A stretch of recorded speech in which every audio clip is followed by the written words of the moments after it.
ప్రజలు ఏమనుకుంటున్నారో సమాచారం తెప్పించుకునేవాళ్ళు. తర్వాత ప్రజాస్వామ్యంలో మీరు చూస్తే ఎన్నో వ్యవస్థలు. ఈరోజు ఫస్ట్ మీరు చూసినప్పుడు ఇలాంటి సమస్యల్ని ఏ విధంగా పరిష్కారం చేయాలంటే ప్రజలకు మెచ్చిన పాలన అవినీతి ఉంది కాబట్టి విజిలెన్స్ డిపార్ట్మెంట్ తీసుకొచ్చుకున్నాం, ఏసీబీ వచ్చింది. ఇలాంటి అనేక వ్యవస్థలను రూపకల్పన చేశాం. ప్రభుత్వం ఏం చేస్తున్నావో ప్రజలకు తెలియాలి కాబట్టి ఇన్ఫర్మేషన్ కమిషన్ పెట్టుకున్నాం. అంటే మనం చేసే పనులన్నీ ప్రజలకు ఎప్పటికప్పుడు తెలిసి ఒక పాజిటివ్ పబ్లిక్ పర్సెప్షన్ క్రియేట్ చేయడం కోసం అలాంటి డిపార్ట్మెంట్ కూడా పెట్టుకున్నాం. అయితే over a period of time అన్ని డిపార్ట్మెంట్ డైల్యూట్ కావడం కానీ లేకుంటే నాన్ పర్ఫార్మెన్స్ కానీ రెండూ వచ్చాయి. ఇంకొక పక్కన ఈరోజు అందుకనే టెక్నాలజీ ఒక హ్యాండ్లుగా బిగ్ అడ్వాంటేజ్గా తయారైంది. మనందరికీ గుర్తుపెట్టుకోవాలి. ఈరోజు మనందరం ఇక్కడ ఉన్నాం. ఈరోజు files clearance we can go through real time. ఎవరు ఏం చేశారో ఈ మంత్లో చూసుకుంటాం. ఈ మంత్లోనే కాకుండా public perception, a secretary a officer ఎక్కడ పనిచేశారు, మీ కింద నుండే డిపార్ట్మెంట్ల యొక్క పర్ఫార్మెన్స్ని yearly, quarterly, monthly, daily monitor చేసే పరిస్థితికి వచ్చాం టెక్నాలజీ వల్ల. అదే మరి ఇంకొక పక్కన మీరు చూసినప్పుడు డేటా డ్రివన్ గవర్నెన్స్ గురించి మాట్లాడుతున్నాం. నేను ఎన్నోసార్లు చెప్పాను మీకు, డేటా లేక్ రెడీ అయింది, మన వాళ్ళు ఎక్స్ప్లెయిన్ చేస్తారు. ఈ డేటా లేక్ వల్ల స్టేట్ గవర్నమెంట్, సెంట్రల్ గవర్నమెంట్ అన్ని డిపార్ట్మెంట్లని ఇంటిగ్రేట్ చేశాం. Data real time.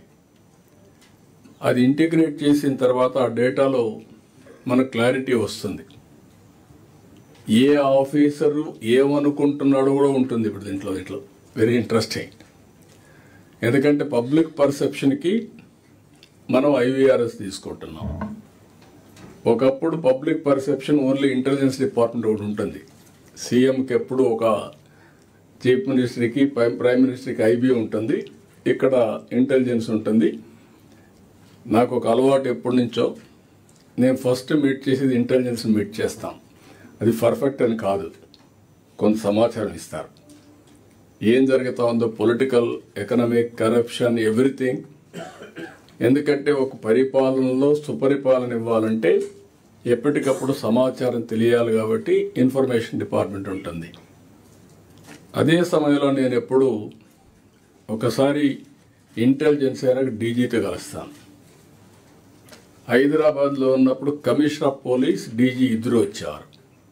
అది మేజర్ పోలీస్ వ్యవస్థ కాబట్టి లా అండ్ ఆర్డర్ మెయింటైన్ చేయడానికి ఇప్పుడు కూడా ఆ సాంప్రదాయాన్ని పాటిస్తున్నాం. ఆ తర్వాత చీఫ్ సెక్రటరీ వస్తారు. మా ఆఫీసులో ఎంతమంది ఉంటే సిఎస్ తర్వాత వచ్చి ఈరోజు ఏం చేశారో, ఏం చేయాలనో డైరెక్షన్ ఇవ్వడం. టోటల్ అడ్మినిస్ట్రేషన్ కంట్రోల్ చేసే ఇది వారికి ఉంది కాబట్టి అవన్నీ ఇచ్చాం. ఇప్పుడు ఇక్కడికి వచ్చినప్పుడు మీరు చూస్తే హిస్టారికల్ డేటా ఉంది, present data day to day మీరు అప్డేట్ చేస్తున్నారు. అవేర్ వ్యవస్థ ద్వారా 42 పారామీటర్స్, రేపు అవసరమైతే 50-60 పారామీటర్స్ తీసుకుంటాం. రియల్ టైం డేటా వస్తుంది, అవేర్ ద్వారా కూడా ఎక్స్ప్లెయిన్ చేస్తాం. ఇవన్నీ వచ్చిన తర్వాత ఈరోజు వాట్సాప్ గవర్నెన్స్ వచ్చింది. లాస్ట్ మైల్కి రియల్ టైం కమ్యూనికేట్ చేసే right decision, which is the right decision communicate చేసే వ్యవస్థ కూడా వచ్చింది. దీనివల్ల ఆఫీసర్స్ ఏ డెసిషన్ తీసుకున్నా 95% ఎక్యురసీ, 90% ఎక్యురసీ వస్తుంది. నిన్న కూడా మీరు చూశారు, ఇండియాలో పోటీపడి వస్తున్నారు. మన దగ్గర గూగుల్ వచ్చారు, $15 బిలియన్ విశాఖపట్నంలో ఖర్చు పెడుతున్నారు. Data centre and AI.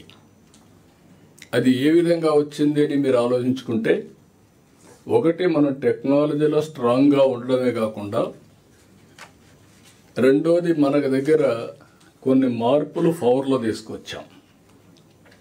Green energy, ప్రపంచం అంతా కూడా గ్రీన్ ఎనర్జీ వైపు ముందుకు పోయే పరిస్థితికి వచ్చారు. ఈ 1.5 yearలో మీరు చూస్తే మనం గ్రీన్ ఎనర్జీ వైపు వెళ్ళాం.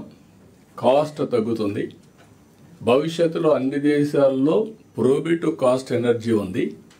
ఇక్కడ ఈ అడ్వాంటేజ్ ఉంటుందనే ఉద్దేశంతో విశాఖపట్నంలో 1 gigawatt బిగ్గెస్ట్ డేటా సెంటర్ వచ్చే పరిస్థితికి వచ్చారు. నేను మైక్రోసాఫ్ట్ వచ్చారు. మైక్రోసాఫ్ట్ వచ్చి ఢిల్లీలో పిఎంను కలిసి 1,55,000 కోట్ల రూపాయలు పెట్టుబడులు పెట్టడానికి సిద్ధంగా ఉన్నారు. అంటే ప్రపంచానికి ఒక నాలెడ్జ్ హబ్గా భారతదేశం తయారవుతుంది. మీరందరూ ఒకటి, అందుకే నేను అప్పుడప్పుడు అంటాను మీ అందరితో, వీఆర్ ఇన్ ఇన్స్పైరింగ్ టైం అని. ఇప్పుడు ఇవన్నీ కూడా ఇక్కడికి వచ్చినప్పుడు ఈరోజు ఆ ప్రజెంటేషన్లో మీకు ఒకసారి చూపిస్తాం. మీ అందరికి కూడా ఒకటి, చాలామంది అప్పుడప్పుడు నేను చూస్తూ ఉంటాను, ఏదో దేశాన్ని మొత్తం మనమే మోసినట్టు బిహేవ్ చేస్తూ ఉంటారు. ఈరోజు సింప్లిఫికేషన్స్ వచ్చేసాయి. మనం హార్డ్ వర్క్ కాదు కావాల్సిన, స్మార్ట్ వర్క్. నేను రిపీటెడ్గా చెప్తాను, ఎవ్రీథింగ్. ఎన్ని ఫైల్స్ వస్తాయి ఒక ఆఫీసర్కి? వస్తే ఒక 4-5 వస్తాయి, అంతేనా? ఆవరేజ్ మీకు 6-7 వస్తున్నట్టు 5-6 చూద్దాం. కొన్ని డిపార్ట్మెంట్ని బట్టి ఇంకొకటి కూడా ఉంది మీకు వెరీ ఇంట్రెస్టింగ్. ఫైల్స్ కావాలని క్రియేట్ కూడా చేస్తున్నారు. This is another biggest challenge. ఎందుకు అది జరుగుతూ ఉందంటే కిందికి పైకి తిప్పాలి కాబట్టి ఒక ఫైల్ క్రియేట్ చేసి పైకి పంపించేస్తున్నారు. అవసరమైతే would redraft business rules. Business rules ఏమి ఇప్పుడు కాన్స్టిట్యూషన్ ఇన్నిసార్లు అమెండ్ చేసుకున్న తర్వాత బిజినెస్ రూల్స్ ఎందుకు అమెండ్ చేసుకోకూడదు? మీ పర్ఫార్మెన్స్ అంతా ఎవ్రీథింగ్ ఆన్లైన్. అకౌంటబిలిటీ ఒకప్పుడు నేను చూసేవాడిని, అది కూడా చెప్తాను మళ్ళీ. రెవెన్యూ డిపార్ట్మెంట్లో కిందన పైకి పంపించేవాళ్ళు. కడాన లింక్ ఫైల్ ఉండేది కాదు. అంటే ఎవడేం చేశాడు ఎవడు తెలిసేది కాదు. ఇప్పుడు నేను నిన్నే రెవెన్యూ డిపార్ట్మెంట్ చెప్పాను, సాయి ప్రసాద్ అందరి గురించి మీరు చెప్పాను. రాబోయే రోజుల్లో everything will be in link file, block chain.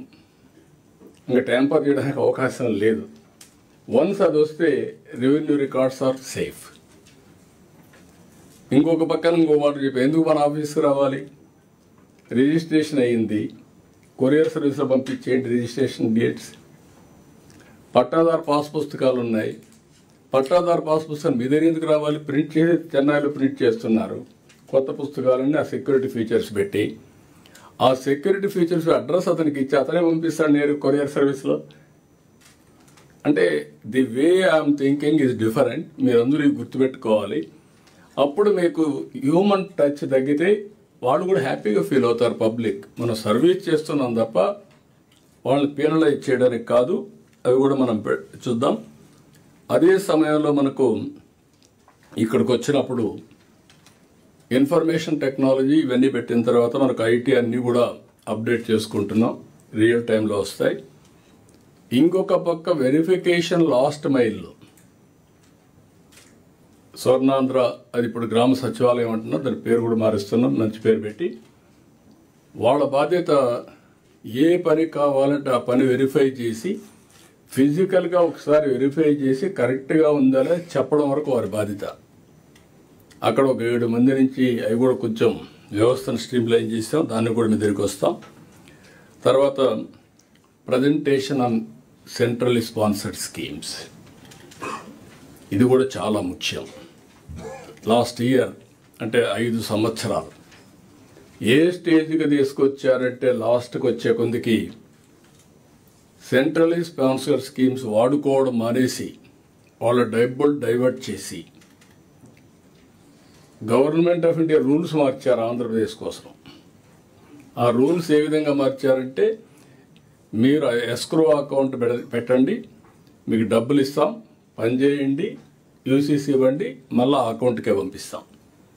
అంటే డైవర్ట్ చేయడానికి వీలు లేకుండా కొత్త విధానం తీసుకొచ్చారు. ఆంధ్రప్రదేశ్ జరిగిన అవకతవకల కోసం ఉండే అడ్మినిస్ట్రేషన్ మనం గుర్తుపెట్టుకోవాలి. ఇది ఈ సంవత్సరం మనం మ్యాక్సిమం సెంట్రల్లీ స్పాన్సర్ స్కీమ్స్ తీసుకురావాలి. దానికి కూడా ఏం చేయాలో మనం వర్కౌట్ చేయాల్సిన అవసరం ఉంది. ఇంకొక పక్కన మీరు గుర్తుపెట్టుకోవాల్సింది, ఇక్కడ concern secretaries, ministers success stories with outcomes. Every department is working for outcome. What is the outcome you are working? ఆ అవుట్కమ్ మీరు చేసిన పని ప్రజలకు కూడా తెలియాలి. How frequently you are communicating, ఇది కూడా ఉండాల్సిన అవసరం ఉంది. ఇవన్నీ కూడా డిపెండ్ అవుతాయి. అదే మరి ఇంకొక పక్కన డెట్. ఆంధ్రప్రదేశ్ బ్రాండ్ దెబ్బతినింది. దెబ్బతిన్న తర్వాత లెఫ్ట్ అండ్ రైట్ అభివృద్ధి ఆగిపోయింది. అభివృద్ధి ఆగింది, ఆదాయం తగ్గింది, అప్పులు పెంచారు. అప్పులు అడిగే కొందికి అప్పు ఇచ్చేవాడు రేట్ ఆఫ్ ఇంట్రెస్ట్ పెంచాడు. ఈరోజు మీరు బెస్ట్ కంపెనీస్ కానీ, గవర్నమెంట్స్ కానీ, ఇండివిజువల్స్ కానీ క్రెడిట్ రేటింగ్ ఉంటుంది. ఎవరైతే బెస్ట్ క్రెడిట్ రేటింగ్ మెయింటైన్ చేస్తారో వాళ్ళకు తక్కువ ఇంట్రెస్ట్కి డబ్బులు ఇస్తారు. దానికి కారణం రేట్ ఆఫ్ ఇంట్రెస్ట్ ఎందుకు పెంచుతారంటే రిస్క్ ఫ్యాక్టర్. రిస్క్ ఫ్యాక్టర్ లేకపోతే తగ్గిస్తారు. 11, 12, 13% వెళ్ళిపోయారు. ఇప్పుడు డెట్ సర్వీసింగ్ బర్డెన్ అయ్యే పరిస్థితి వచ్చింది. ఆదాయం తగ్గింది, డెట్ సర్వీసింగ్ పెరిగింది, డెట్ పెరిగింది. ఇప్పుడు అందుకని డిపార్ట్మెంట్కి చెప్పి మొత్తం డెట్ అంతా కూడా రీషెడ్యూల్ చేయమంటున్నాం. వేరియస్ ఇన్నోవేటివ్స్ తీసుకొని how to do it, restructuring, అదే మరి ఇంకా కొన్ని మెథడ్స్ ఉన్నాయి, అవన్నీ చేస్తున్నారు. ఇక్కడ కూడా పీయూష్ ఓవరాల్గా అయితే ఈరోజు ప్రజెంటేషన్ చేసిన తర్వాత రోనాల్డ్ అయితే ఈ డెట్ ఎట్ట రీస్ట్రక్చర్ చేయాలి, కాస్ట్ ఎఫెక్టివ్ రుణాలు ఎట్ట తేవాలి, ఆల్ కార్పొరేషన్స్ కూడా ఎట్ట రీస్ట్రక్చర్ చేసుకోవాలి, ఈ ఎక్సర్సైజ్ ఆయన చేస్తున్నారు. వినయ్ అయితే ఇక్కడ డే టు డే ఎట్లా ఫైనాన్స్ చేయాలి, అన్ని డిపార్ట్మెంట్లు స్ట్రెంగ్తన్ చేశాం. ఇంకా ఏదైనా డిపార్ట్మెంట్స్ ఉంటే will strengthen every department, be clear, దాన్ని ఏ విధంగా చేస్తాం. మూడోది ఆల్ ఆడిటింగ్. 10 ఏళ్ళు, 8 ఏళ్ళు, 5 ఏళ్ళు ఇష్టానుసారంగా ఆడిట్ చేయకుండా ఉండే డిపార్ట్మెంట్ ఉన్నాయి. డబ్బులు ఎక్కడ పెట్టారో తెలియకుండా ఉండే డిపార్ట్మెంట్స్ ఉన్నాయి. ఇప్పుడు everything will come online. CFMS అందుకే తీసుకొచ్చాం. ఇలాంటివన్నీ కూడా మీరు వర్కౌట్